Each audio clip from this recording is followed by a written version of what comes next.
To be or not to be? That is our question. Did you know that bees aerodynamically are not made to fly? That the width of its wings are way too small to keep its huge body in flight? The good news is they don't know that. Regardless of the physics of the science, the bees fly, they get nectar to the hive, and in the process unknowingly support the entire earth with pollination. The simplest yet most vital act for all living organisms in and on the earth. I think we can learn a thing or two about bees and from bees. David was saying just before we started, or maybe it's in the recording, that all kinds of things are about bees. Jane Hyatt's talk was about bees. I found something on bees on Facebook. Something else was about bees. So I don't know what's going on about bees, but they are in our consciousness today. So, you know, I don't know if you know me or not, but I always like to start with jokes. So here's a couple of bee jokes. Please prepare. Fasten your seatbelts. What do you call a bee you can't understand? A mumblebee. And I can see some eye rolls from here. Why did the bees go on strike? Because they wanted more honey and shorter working flowers. What did the queen bee say to the naughty bee? Beehive yourself. And one more. If you have a bee in your hand, what do you have in your eye? You have beauty in your eye because beauty is in the eye of the bee holder. Ha, ha, ha, ha. That's when I wish we weren't all muted, right? To hear your groans. So 3 things, really 3 points that we can learn about bees. The first is they don't know what they don't know, but in their case, that's a good thing because they do their brilliance anyway. Humans, on the other hand, we tend to believe in physics or science or mass consciousness or limitations rather than the spirit, the essence of our own brilliance. We could learn something from bees when it comes to ourselves and to humanity. If you have a desire within you, you have the capacity to have it happen. But it's all about mindset. It's all about releasing limits, transcending limits. With God, all things are possible. All things are possible. Even the bees can fly. The second thing we can learn from bees is around the phrase, busy as a bee. Now, humans, when we use that phrase, often use it when we're frenetically or frantically running around doing this and that and the other thing, and there's a sense of urgency and nothing's actually getting done. That's how we use that phrase. But in the case of the bees, even though it looks like they're flying all over, they have a very clear intention and a very clear purpose. They move from flower to flower on a very specific path in order to gather all the nectar they need to get back to the hive. So it may look like they're flying aimlessly, but they aren't. That's only us. We could learn another something from bees. But did you know, and you probably did because we were talking about bees, that over or almost 90% of the wild plants and over 75% of our leading global crops depend on pollination. Now that pollination doesn't come only from bees, but bees are a part of the pollinating phenomenon on our planet. And that 1 out of every 3 mouthfuls of food that we eat depend on pollinators, such as bees. bees have sort of risen in consciousness. Somebody said that's because they're becoming endangered on so many levels, and that's true. But bees as the idea of to be or not to be like the bees in the spiritual qualities that they exude, including that impact, that global impact that they're not even necessarily aware of, can impact ourselves. And the third thing is that bees are industrious and they're hardworking with a single focus. They know exactly what they're here to do and what they're here to be. They are intentional with purpose. And that's really what I want to spend the bulk of our time together on, is intentional purpose, otherwise known as single focus. In the book of Mark, chapter 6, it says, let your eye be single. But out of the version called the Message, which I always like to go to because it always gives us sort of a different take on the message. Out of the version called the Message, Matthew 6, 22 and 23, your eyes are windows into your body. I might say soul, but this said body. Open your eyes wide in wonder and belief, and your body fills up with light. If you live squinty-eyed in greed and distrust, your body is a musty cellar. If you pull the blinds down on your windows, what a dark life you will have. It's all about the eyes. If you pull the blinds down, you end up living in a musty cellar of a life. I found that passage to be quite impactful. But what's it mean metaphysically? Well, historically and metaphysically, keep your eyes single means keep your attention on that which is good, that which is God-like, that which you desire. Using a squinty eye, distrust and greed, but it's also worry and anxiety and frustration and overwhelm. It's justification and defensiveness. It's all of those things. Specifically, if you are desiring something, and that can be anything at all. It can be a goal, it can be an intention, it can be world peace, it can be love, it can be grace, it can be anything at all. But what happens to us as humanity, generally speaking, is we say, we want this, right? Let's say compassion or love or grace or light. And then everything we pay attention to is opposite of that. That is not keeping your eyes single. That is having a split vision, if you will. From Luke 11, it says, the lamp of the body is the eye. Therefore, when your eye is good, your whole body is also full of light. But when it is evil, your body is also full of darkness. Now they're using the word evil. I would substitute the word evil as unfocused or unintentional or distracted by the world. Again, it's all of those different adjectives that we know. We get busy, we get anxious, we get depressed, we get, distracted from what we really want. But both of those passages really point to it matters what you watch with your eyes. It matters what you give your attention to. If you persist in recognizing that which appears to be evil or error, you cannot obtain abiding life and good. Now that's pretty strong, but I'm starting to feel like a disruptive message is often as important as a feel-good message. We learned in seminary, David, you probably did too, comfort the afflicted, which is very, very good to do, and afflict the comfortable. So I want to give you something today that makes you go, what?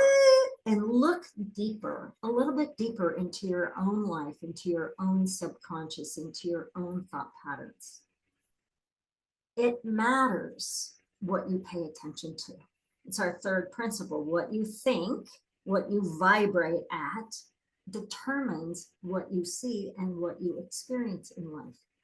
So for me, when I'm really super focused on something, say a task, say a project, then my eye is single. But as soon as I get distracted, like, oh my gosh, there's too many moving parts in this. Like, okay, for a living example, I was recording a video workshop today that I'm going to present at the Interim Ministry Network Conference. And it involved Zoom and involved recording and involved a PowerPoint. I could not figure out, recording for myself, how to keep my shared screen of my PowerPoint. Maybe David, you can help me later. How to keep my shared screen on and record and still have the picture of myself. Because every time I would record, my picture would disappear and it would just show the shared screen. Now, it's not really about the picture and the shared screen, so I can ask you later. But it was like, it was so, I tried for like an hour and a half. I couldn't figure it out. It was like, what, this? And I try this and try that. That was I was getting a little bit less single because I was getting a little bit caught in the details and the frustrations and what I didn't want, what wasn't working. And at one point I just said, okay, enough. I just walked away. I closed the computer for a minute. I walked away.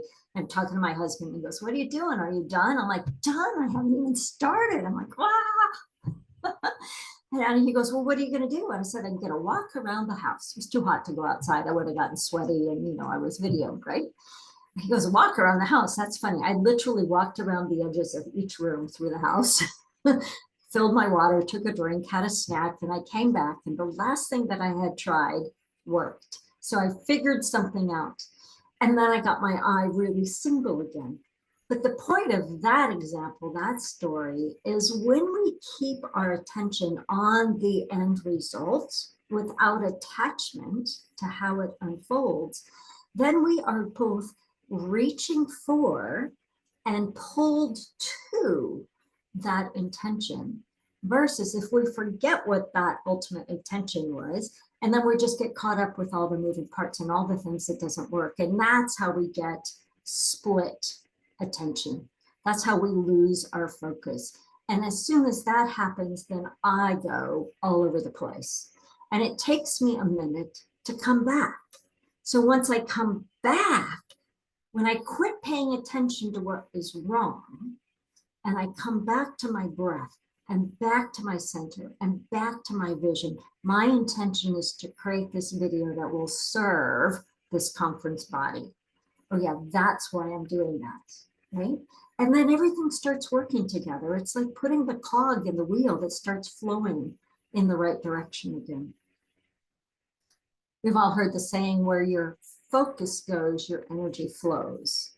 And keeping your intention, your attention, and your focus on that which you desire, your purpose, your intention, then everything moves with greater ease. The challenge is we forget, we get caught by distractions. For example, I'm going to share a parable. In a serene forest, there lived a wise old owl named Oliver. He had a simple yet profound philosophy. If your attention is split, you're being pulled in different directions. This is exactly what we're talking about, right? Oliver's wisdom was evident in his remarkable ability to hunt for prey. When he focused on a single target with unwavering attention, his success rate was unparalleled.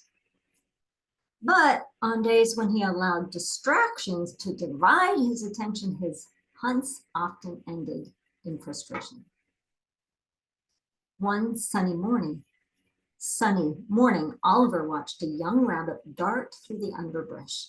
Determined to catch his meal, he locked his gaze on the rabbit and blocked out all other distractions.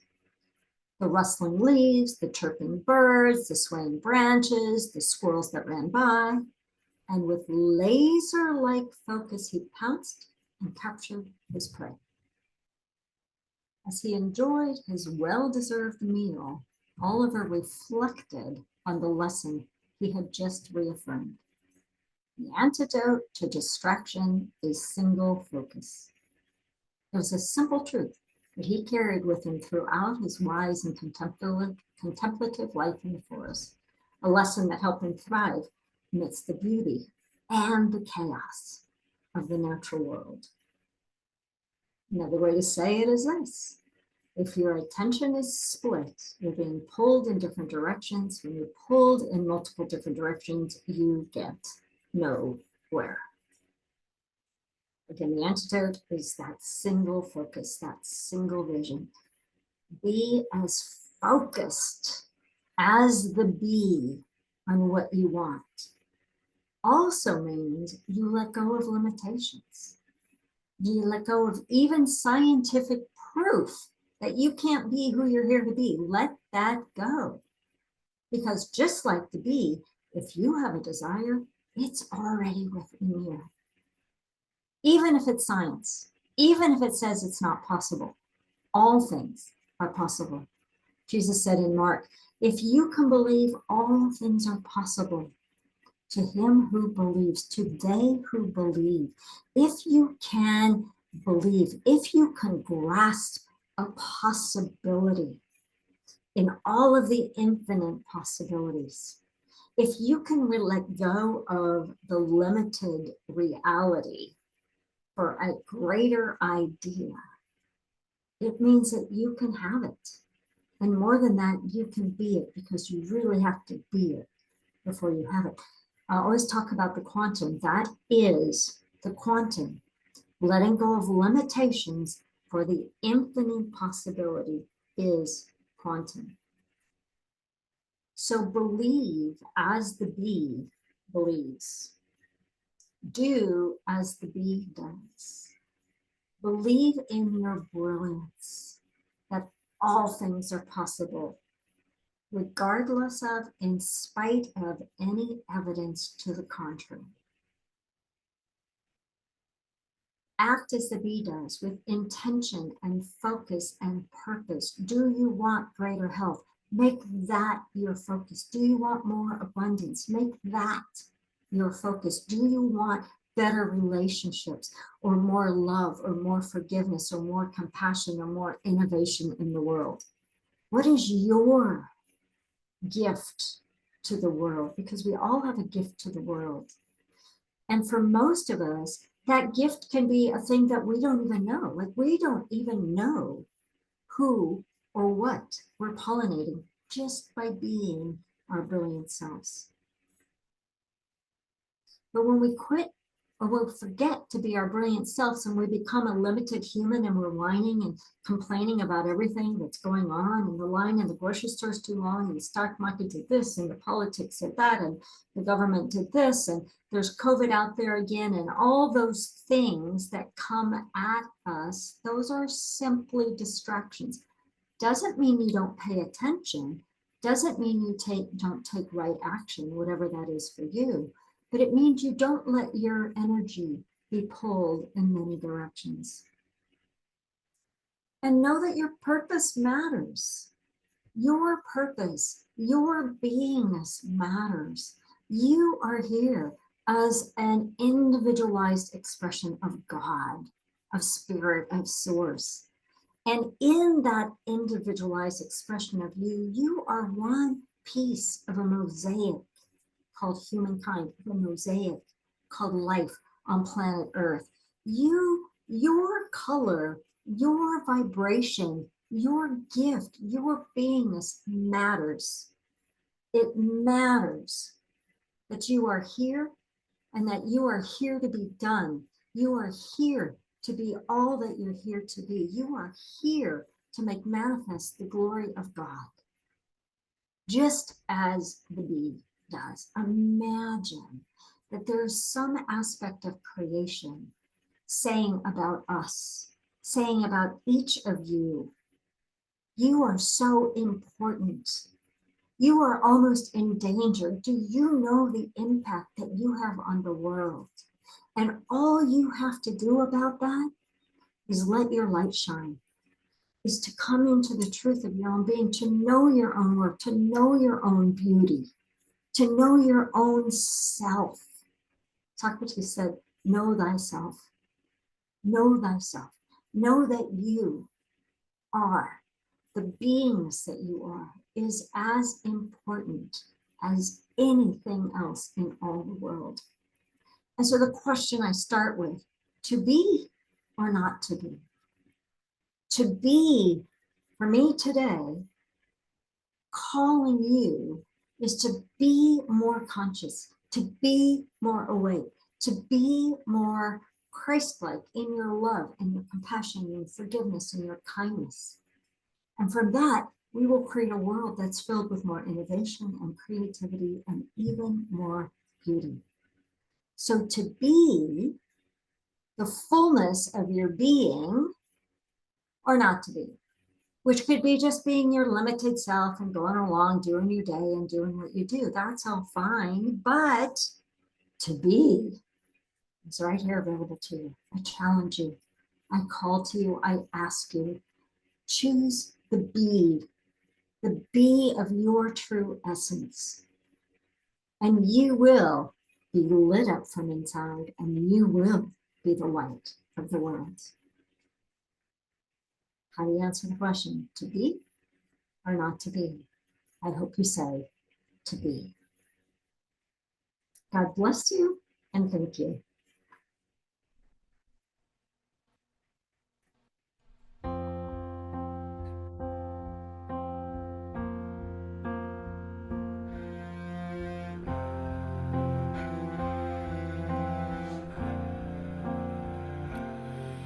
You can spend your whole life building something from nothing. One storm can come and blow it all away. Build it anyway.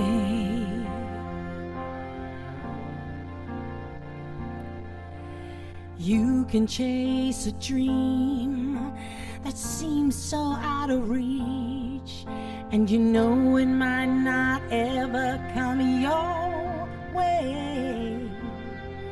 Dream it anyway.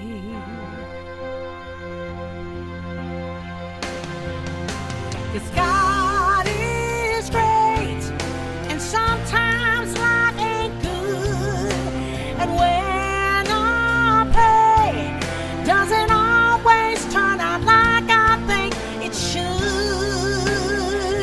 but I do it anyway.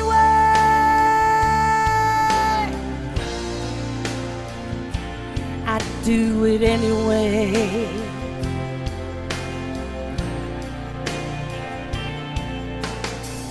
This world's gone crazy, and it's hard to believe that tomorrow will be better than today. Believe it anyway. You can love someone with all your heart for all the right reasons, and in a moment they can choose to walk away. Love them anyway.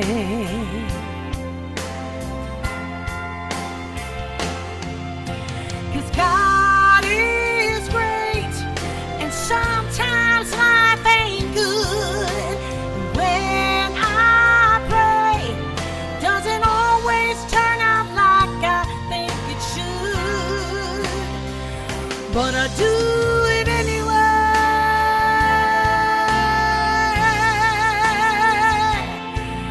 Do it anyway.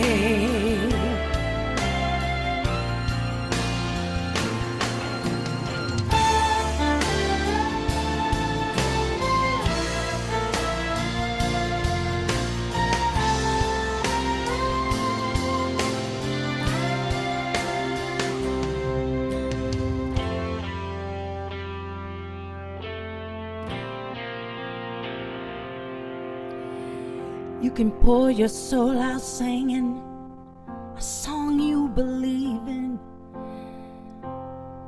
and they'll forget you ever sang. Sing it anyway. Sing it anyway.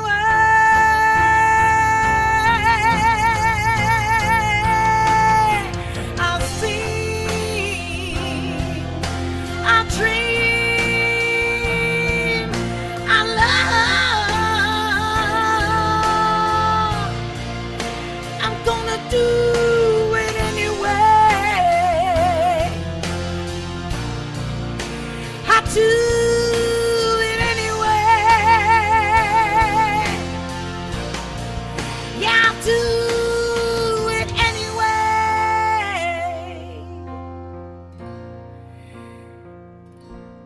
anyway.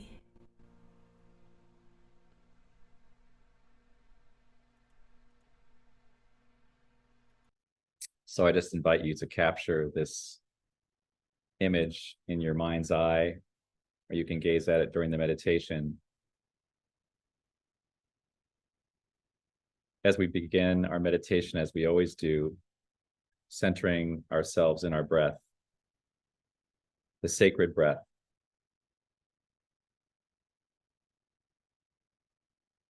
Just comfortably bringing all of our attention, all of our awareness, all of our presence fully to this sanctuary.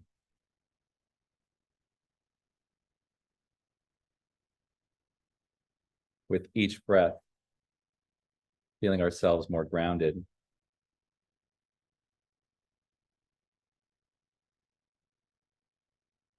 And I invite you to picture, if you will,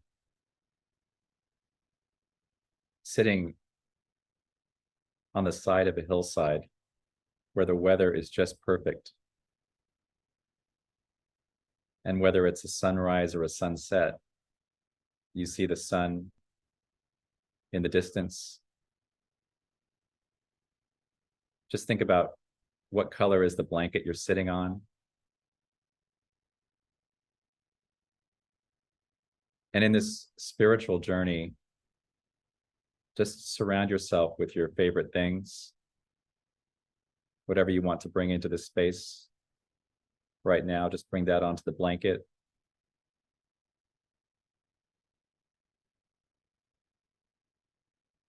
Maybe add a touch of your favorite colors.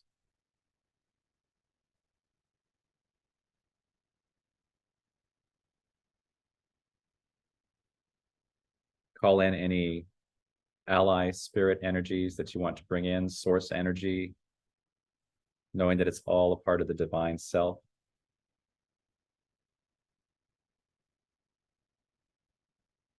And thinking about the sunflower again, as you sit here breathing, I just want you to feel the nature of the sunflower.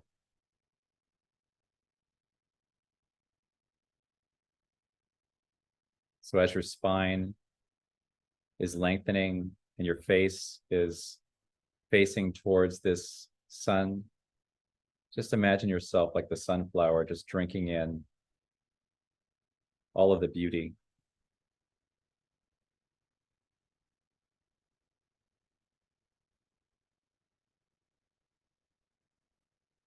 Just imagine your bright petals and your green leaves just gently swaying with the softest of breezes right now.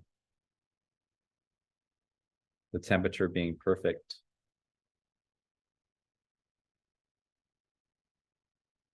And be aware of yourself rooted within the soil beneath you.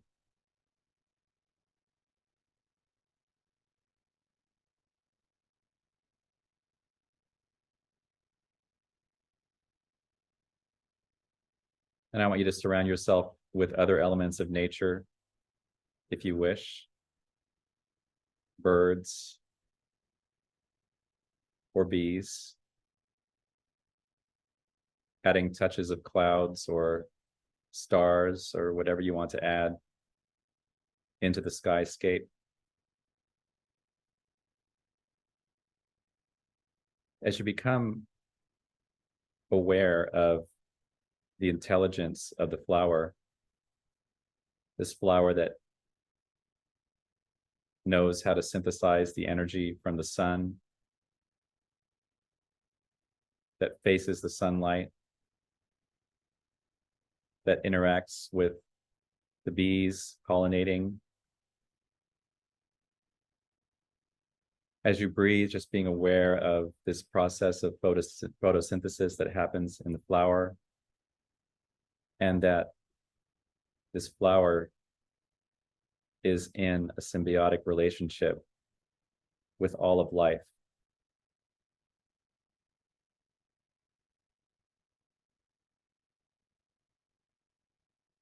And so are we.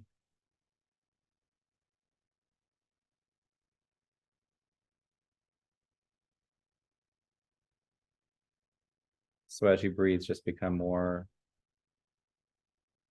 surrendered to this innate intelligence that doesn't require any books. This innate intelligence and wisdom that is within all of us from the moment we're born.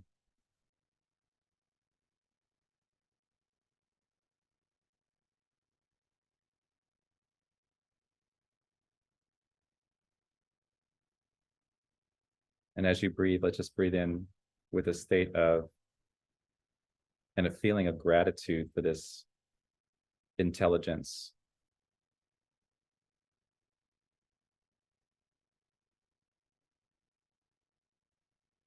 That is not only in the flower, but is in everything that lives, every part of the earth, every part of the solar system.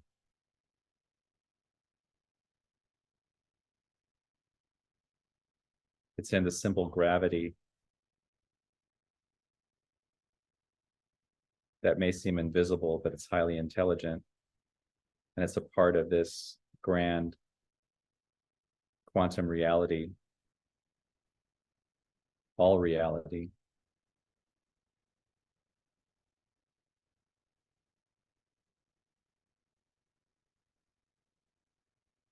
And as we breathe, let's also be aware of our divine intelligence as being not separate from the scientific intelligence, from the physiological intelligence. So I give great thanks for that.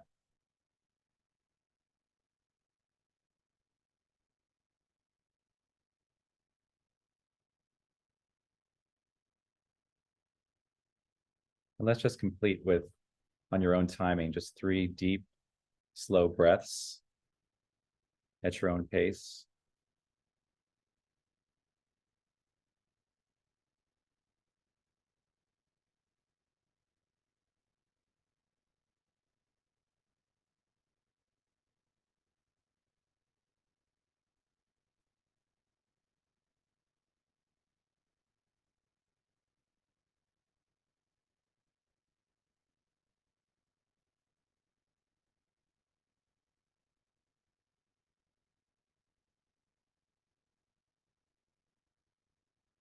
So slowly coming into this space of this sanctuary, I just give great thanks for the beauty of this day,